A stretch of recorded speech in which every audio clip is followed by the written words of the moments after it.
Já comprou todas as prendas de Natal? Lembrou-se da sua? Estamos a oferecer 40 passes anuais da Zone e um deles pode ser seu. Assine hoje até 55% de desconto e habilite-se a ganhar. Tudo em observador.pt. As notícias.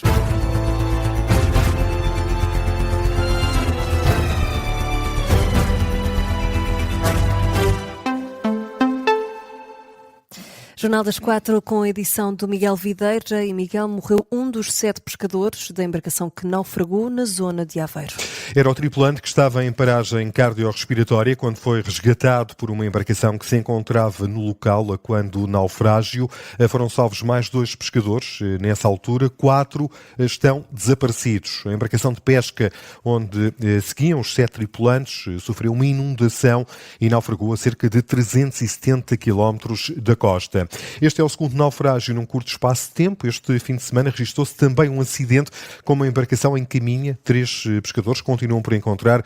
As buscas já duram há cerca de 48 horas. Além dos meios portugueses, as buscas decorrem com a ajuda de um helicóptero de salvamento marítimo de Espanha.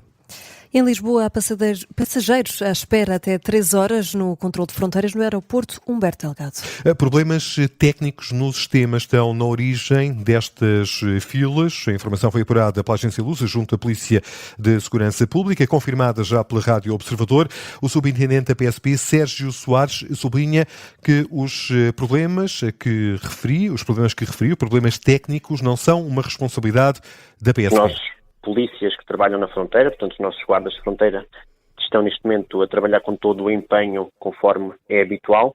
Temos todos os postos de fronteira devidamente guarnecidos, ou seja, não se trata aqui de falta de recursos humanos por parte da Polícia de Segurança Pública, uma vez que todos os locais estão guarnecidos com polícias. Estamos a dar o nosso melhor e com todo o empenho para que possamos mitigar e diminuir estes tempos de espera. Contudo, devido a dificuldades de origem mais técnica, às quais a Polícia de Segurança Pública é alheia, portanto, estão, de facto, a existir alguns constrangimentos.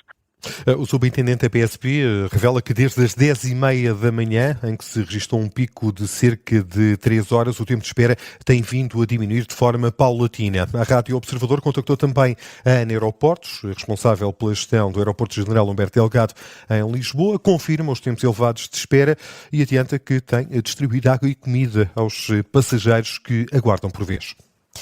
E Miguel, o ministro português dos Negócios Estrangeiros espera que a próxima reunião do Conselho Europeu termine com uma decisão sobre a utilização de ativos russos. Paulo Rangel reitera, Portugal vai votar a favor. Desde que os Estados-membros tenham em conta as preocupações de países como a Bélgica, Bruxelas tem sido um dos grandes obstáculos a este plano europeu de utilizar cerca de 200 mil milhões de ativos russos para, dessa forma, apoiar a Ucrânia. A Bélgica teme que o país possa ser obrigado a reembolsar Moscou por conta própria. Ora, a esmagadora maioria destes ativos estão depositados precisamente em Bruxelas. Paulo Rangel, ouvido na Assembleia da República, assegura que Portugal vai apoiar a decisão de descongelar os fundos e encara com otimismo a reunião do Conselho Europeu que está agendada para os próximos dias 18 e 19 de dezembro. Arranca depois da manhã. O Presidente do Conselho Europeu, António Costa, disse que não fechará o Conselho sem haver uma solução para o financiamento da Ucrânia.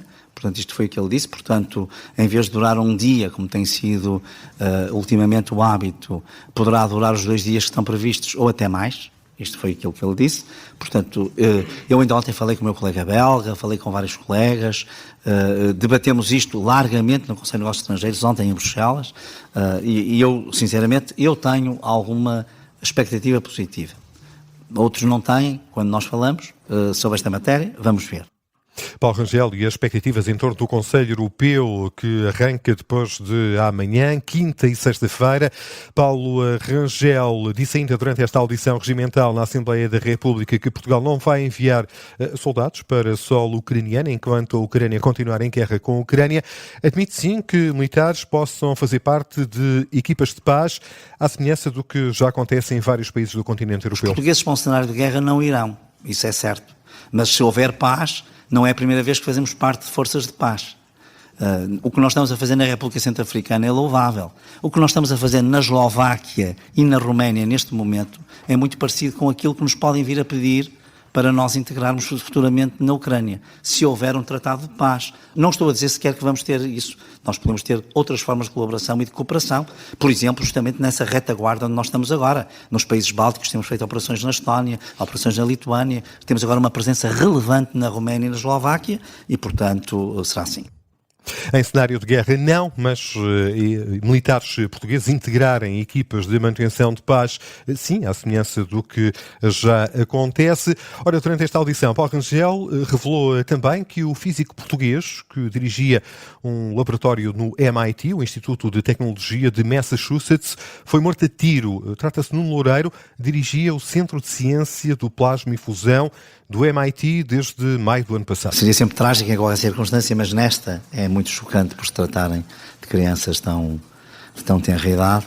E queria também dizer já agora que nós tivemos há muito pouco tempo a informação de que foi assassinado também o professor Nuno Loureiro em Boston.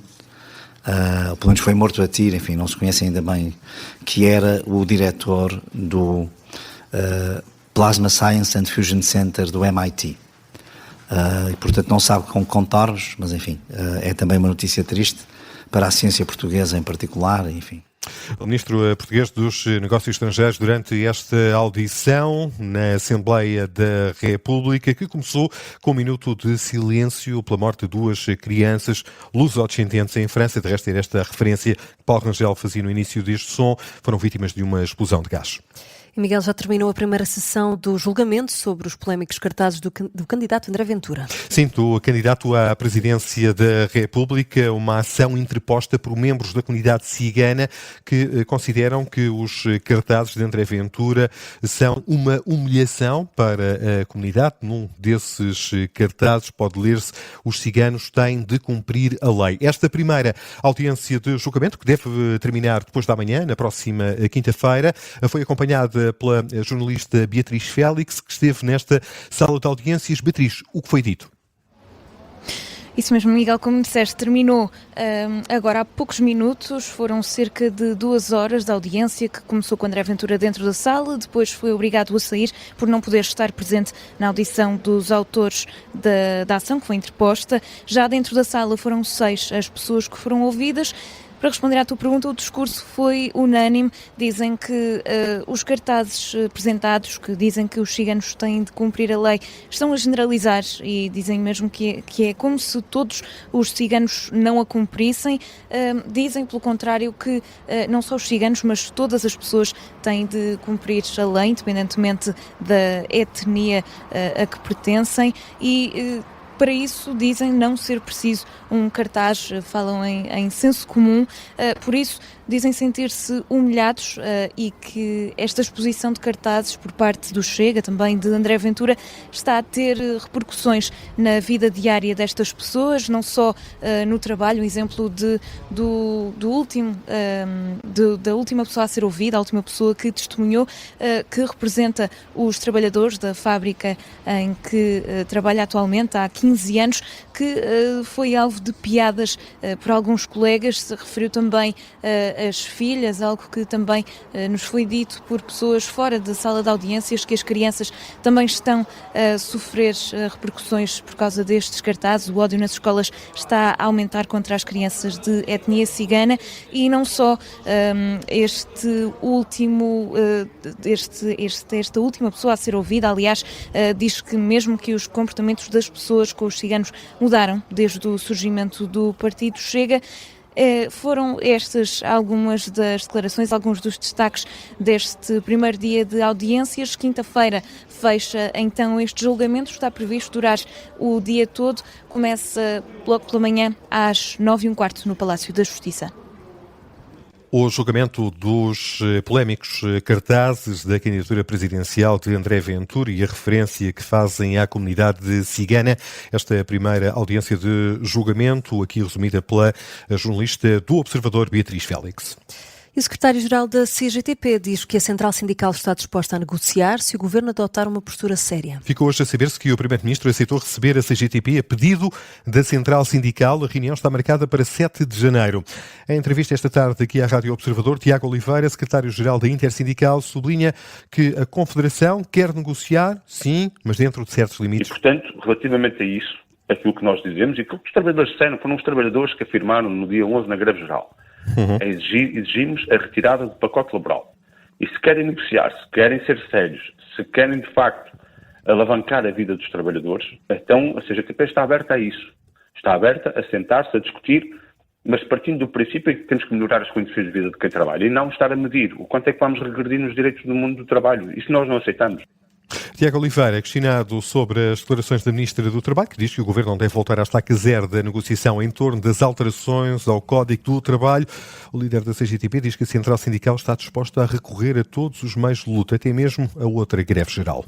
E o Ministro da Educação revela que os alunos mais carenciados vão ter um apoio extra anual de 1.045 euros durante todo o curso superior. No final da cerimónia de apresentação do novo modelo da ação social para o ensino superior em Lisboa, Fernando Alexandre explicou que os estudantes do ensino secundário que beneficiem do escalão A do abono de família, ou seja, oriundos de famílias com rendimentos mais baixos, vão passar a ter direito a este apoio anual. Esta é uma das mudanças face à proposta apresentada no início do mês aos reitores, presidentes dos politécnicos e estudantes, que previa a atribuição automática de um apoio aos alunos mais carenciados, mas apenas no primeiro ano do curso.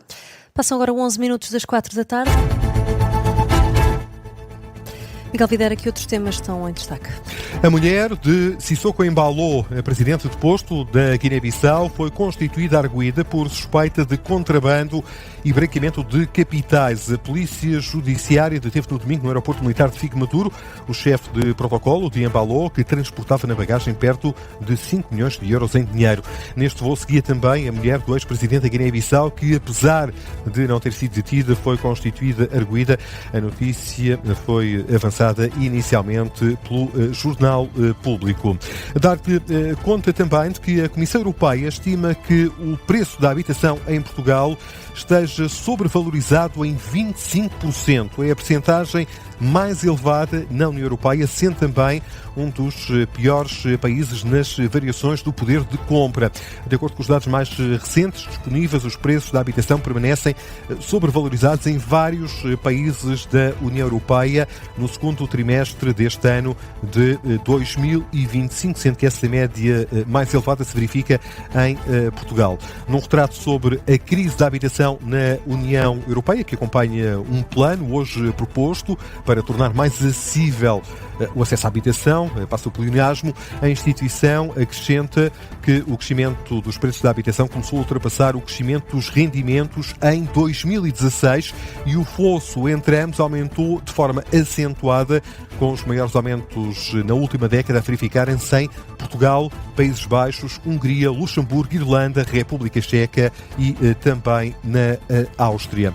De saída, a dar conta que a Rússia recusa uma trégua na guerra da Ucrânia durante o período natalício. O porta-voz do Kremlin afirma que tal iria ajudar a Ucrânia a restabelecer-se. Dmitry Peskov insiste que a Rússia pretende a paz e acusa Kiev de prolongar aquilo que descreve como um conflito iniciado pela Ucrânia. Declarações surgem apesar de anteriores cessar-fogos temporários em datas religiosas terem sido repetidamente violados pelas forças russas.